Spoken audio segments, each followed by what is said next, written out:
Okay, two more situations when we use down phrasal verbs. We also use them for things which depress or upset or reject us or others. So if you put someone down, you criticize them. It's like run someone down. You're criticizing them if you're putting someone down. Of course, if you put something down, it just means put something on the table, maybe. Put it down. So it's the movement phrasal verb then.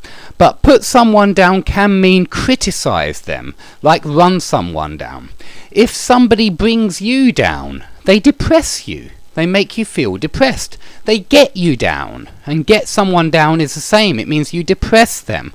If you say, I don't like that guy. He always gets me down. He always brings me down. These two can be synonyms. Okay? Now, this is very common. Let someone down. So maybe my friend arranged to meet me at 5 o'clock, but he let me down. He didn't arrive. Okay? He didn't turn up. He didn't arrive. So he let me down.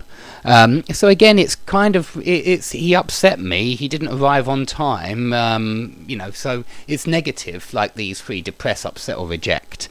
Now, if you turn someone down, then you reject them. Maybe they came for a job interview, but you turned them down. You decided that they weren't good enough for the job, so you turned them down.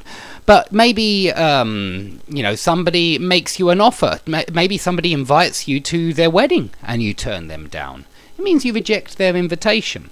It's quite polite. It's fine to use this word. It's not slang or anything. And I want to point out that these both have second meanings related to movement. If you let down someone's tyres, tyres are the rubber parts on the wheels of a car or a bicycle. If you let down their tyres, you reduce the air inside. So it's about reducing. Point number 2. You reduce the air inside when you let their tyres down. And you can also turn down the TV or turn down the music, and you're reducing the volume. So both of these have other meanings as well, connected to reduce. I think these probably do as well, if I think about it. Well, put down is movement. Bring something down, if you bring your shopping down from the top floor. So you can use it as movement as well. So many phrasal verbs have multiple meanings, and that's what makes them difficult. Okay, if you look down on someone, you disrespect them. Maybe for some kind of reason. So you could say, I look down on him because he's unemployed, or I look down on him because he's lazy, or whatever it is. But maybe you look up to someone. Then if you look up to someone, you respect them, you admire them. Okay? Breakdown. When people break down, they become depressed. Maybe it's a midlife crisis, maybe somebody has a nervous breakdown, and it means they become really, really depressed and unable to function as a normal person. Okay, so remember these negative kind of depressing meanings, and also remember restrictions. We use down when we talk about restrictions. So when the local council shut a business down, or the police close down a nightclub, you could say close down as well. When this happens, a restriction is being put in place. The business is not allowed to operate as normal. You could also have, and we very often see this in the newspapers, the government are clamping down on drugs. The government are cracking down on, it could be underage drinking. The government are coming down hard on, homeless people in the cities, whatever it could be. But it means they're restricting with the force of the law. So if the government decide to clamp down on drugs, it means they're going to introduce more laws, more restrictions, in order to make it difficult for people involved in that business. But it doesn't have to be that. They could be cracking down on knives. I think maybe a few years ago, the police cracked down on knives. They wanted young people to have less knives. Okay, if you pin someone down, you're restricting their movement. Now, you could say that this is movement because you pin someone down on the floor, usually. But when you pin down, you restrict their movement so they can't move. You hold them down. You're restricting them. Okay? So, when the police make an arrest, they may pin down the suspect. They may hold down the suspect. But first of all, they have to find the suspect. And so they have to track down the suspect. They have to hunt down the suspect. Yeah? Both of these basically mean look for and find. Track someone down, it means look for them and find them. Hunt someone down, look for them and find them.